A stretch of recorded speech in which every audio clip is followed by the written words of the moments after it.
3 weeks. That's all you need to pass the AWS Solution Architect Associate exam, one of the most in-demand cloud certification in the industry. I'm going to give you the exact study plan, the exam insights that actually matter, and I'll link a free study guide with all diagrams and explanations you need. Let's get into it. The week 1 is all about building your foundation. These services show up on almost every single exam question, directly or indirectly.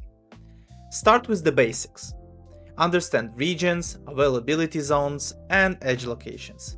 So, to keep it short, availability zone protects against data center failures. Regions protects against regional disasters like earthquakes or hurricanes. The exam will describe a scenario and expect you to know which one applies. Then, get into Identity and Access Management, or IAM. This is 30% of the exam, and by far this is the largest single domain. IAM is not glamorous, but here's what trips people up. Users, groups, roles, and policies. Users are for people, roles are for services and cross-account access. Many candidates confuse these. The principle of least privilege. This is almost always the correct answer. If an exam question offers full admin access versus specific bucket permissions, choose the specific permissions every single time. Okay, next, policy evaluation logic. AWS checks in this order. Explicitly deny always wins, then explicitly allow, then default deny. Understanding this flow appears in 3 out of 5 questions. Watch for this trap. Questions often offer grant admin access as the easiest option. It's almost never correct. Alright, for your day 3 to 4, EC2s or Elastic Compute Cloud is the bread and butter of AWS, but the exam doesn't just ask what is Elastic Compute Cloud, it asks when to use which option. Instance types matter. Know the naming conventions. M5 large means M for general purpose, 5 for generation, large for size.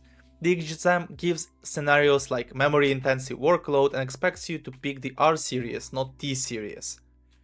Then the pricing models. This is 20% of the exam by itself. On demand is full price but flexible. Reserved instances say 40 to 60% but require 1 to 3 year commitment. The spot instances save up to 90% but can be interrupted with 2-minute notice. The exam pattern goes like this.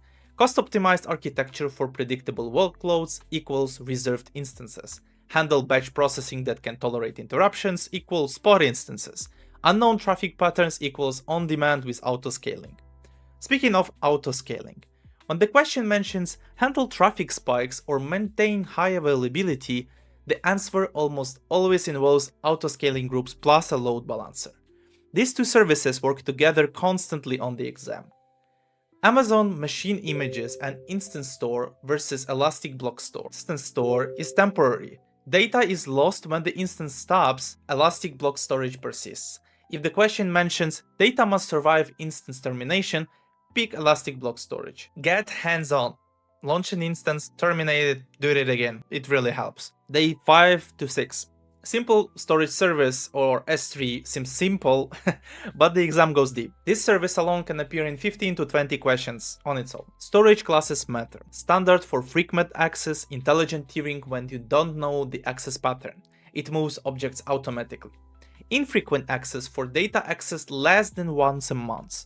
Glacier for archives you might need in hours. Glacier Deep Dive for compliance data you hope you never need. The question will describe an access pattern and expects you to pick the cheapest option that meets the requirements. Access once a year, retrieve within 12 hours, equals Glacier. Access unpredictably equals intelligent tiering. Then let's go to lifecycle policies. You can automatically transition objects from standard to infrequent access after 30 days, then to Glacier after 90 days. This saves thousands in storage costs. Versioning and multi-factor authentication delete. Versioning enables rollback. Multi-factor authentication delete prevents accidental deletion. If a question mentions compliance or audit trail, think versioning. Encryption options. Server-side encryption with S3 managed keys is basic. Server-side encryption with key management service gives you control over the keys. If the question says customer must control encryption keys, the answer is key management service, always. Then we go to cross-region replication. If the question mentions disaster recovery across regions or data must be available if a region goes down, Cross-region replication is the answer. This is a big topic, don't underestimate it. Okay, day 7. VPC basics. Virtual private cloud trips people up. But once it clicks forever. Let's discuss key distinctions between subnets. Public subnets have a route to internet gateway. Private subnet don't. That's it. A subnet is public or private based on its route table, not its name. Network address translation gateways, or NAT gateways for short, private instances reach the internet for updates while staying hidden from inbound traffic. Think of it as one-way door. Now, security groups versus NAT lists. Security groups are stateful. If you allow traffic in, the response is automatically allowed out. They operate at an instance level. Network access control lists are stateless. You must explicitly allow both inbound and outbound traffic. They operate at a subnet level. Here is the exam pattern. Protect a specific instance equals security group. Block traffic at a subnet level equals network access controls list. If the question mentions stateless firewall, it's network access controls list. By the end of week 1, you should be able to draw how a request flows from internet through VPC to EC2 instance and back. If you can't whiteboard that, then I would recommend you read some more on those topics. Alright, here's one tip that can save you literally hours. Don't just watch videos and hope it sticks. You need to read the concepts, see the diagrams, and have a reference you can come back to. We've got a completely free text-based guide at Preporato.com. It covers every topic I just mentioned with the clear explanations, visual diagrams, and the comparison tables you need for services like security groups versus network access controls list. I'll link it in the description, bookmark it, you're going to use it every single day for this 3-week plan. Alright, let's get to week 2. These services make up the bulk of the exam and the question becomes scenario based. For day 8 to 9, now we go deeper into networking. VPC peering connects 2 virtual private clouds directly, but the catch is it's not transitive. If A peers with B and B peers with C, A cannot talk to C through B. This is tested. Transit Gateway solves this. It's a hub that connects multiple VPCs and on-premises networks.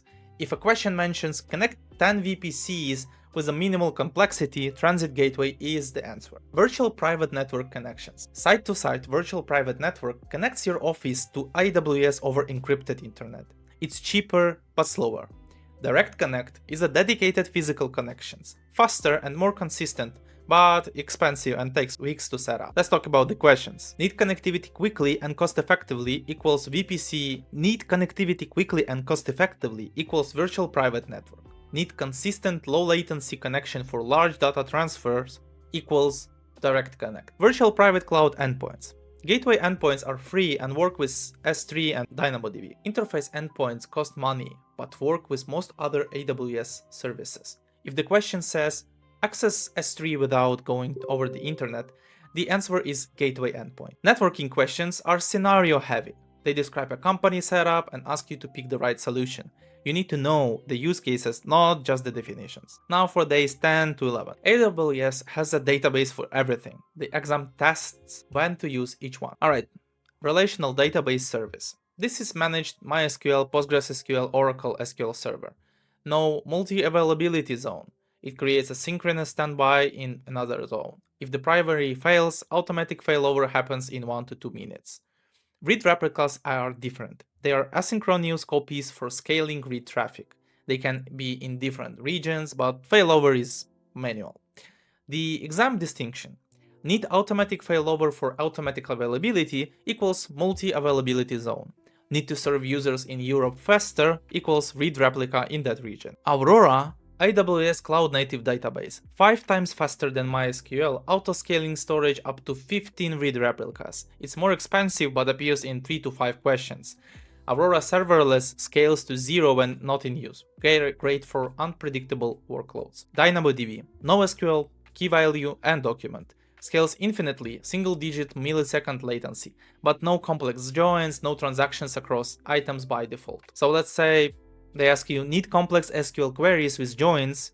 This almost always equals some relational database service or Aurora. Need extreme scale with simple lookups equals DynamoDB. Use Elastic Cache when you need in-memory caching in front of your database. Use Redis if you need persistence, complex data types or replication. Memcache if you need speed and simplicity. Alright, Redshift, data warehousing for analytics, not for transactional workloads. If the question mentions analyze petabytes of historical data, it's usually Redshift. The exam loves to ask, the company needs a highly available database with read replicas across regions. What should you recommend? You need to know the answer instantly. That's Aurora Global Database or Relational Database Service with cross-region read replicas. Days 12 to 13. This is core solution architect territory. Domain 2, resilient architecture, is 26% of the exam. Elastic load balancing. Application load balancer operates at level 7. It can route based on URL path or hostname. Network load balancer operates at layer 4. Ultra low latency handles millions of requests per second. Classic load balancer is a legacy one. Avoid it unless the question specifically mentions it. When you have a question like route different URLs to different backend services, it usually equals application load balancer. Need extreme performance for TCP traffic equals network load balancer. Alright, auto-scaling groups. These automatically add or remove instances based on demand. Know your scaling policies. Target tracking keeps a metric at the target value. Step scaling adds or removes based on thresholds. Route 53. This is DNS, but it's also health checking and traffic routing. Simple routing goes to one resource. Weighted routing splits traffic by percentage. Latency-based routing sends users to the fastest region. Failover routing switches to a backup if the primary is unhealthy. Here's how these work together. Route 53 receives your request, routes to an elastic load balancer, which distributes your request across an auto-scaling group. This pattern appears in 10 or more questions. Day 14, serverless. Serverless is growing on the exam. It's about least operational overhead. Think Lambda. Run your code without managing servers. Maximum 15-minute execution time, stateless, so no data persists between invocation. Minimize operational overhead for short-running tasks equals Lambda. Need long-running processes or full control equals Elastic Compute Cloud. API Gateway. This creates RESTful APIs that trigger Lambda functions. Build a serverless API equals API Gateway plus Lambda. Step functions. Orchestrate multiple Lambda functions into workflows. Great for complex business building with branching and error handling.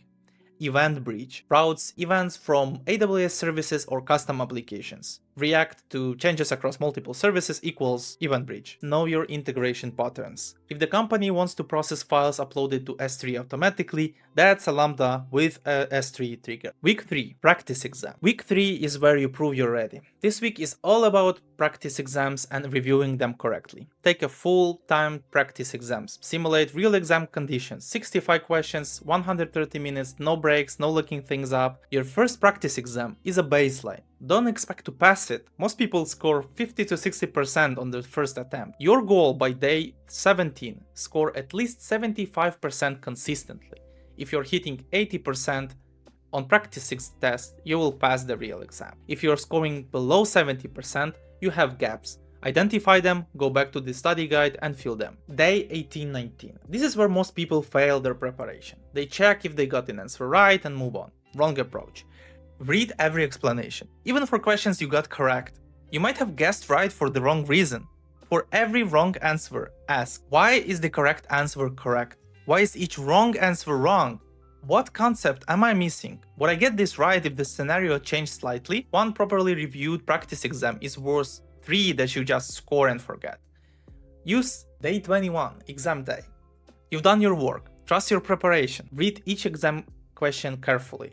Many questions have multiple technically correct answers. Pick the best one, not just a correct one.